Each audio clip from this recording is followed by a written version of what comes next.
the challenges with doing this engine upgrade is that there's going to be a new carburettor on it, and I've banged on about it before, being from a Renault GT5, I believe, or something of the like. Essentially, it's got a chamber in which enriches the air-fuel mixture under boost, so yeah, I put a turbo in it. The difficulty is getting it to match up with this, which is the manifold from the E81. I'm gonna have to 3D print a plate that goes between the two of these, or a sandwich plate, but I just have to get the dimensions first. So for the actual carburetor, I'll use the gasket for it, but unfortunately I don't have the gasket for this one, so I'm going to try my darndest just to use my verniers caliper just to get essentially the shape of it down, and I might just have to do a couple of trial runs and see how we go, but we'll get drawing.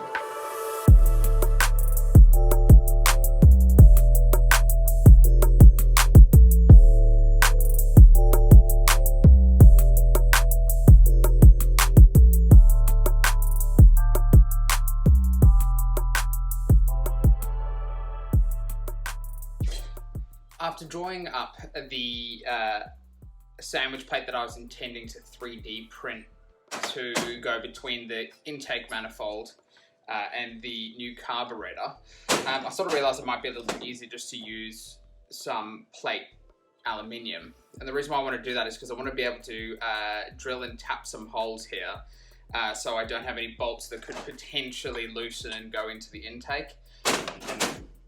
Ruin everything I've done until now. I'll probably still do both just to see what it looks like and to learn, and probably do a little bit of 3D modeling. I'll try and show it if I get around to it, depends on how long this video takes. But yeah, so look, to be honest with you, I think this is probably going to be the one to go for.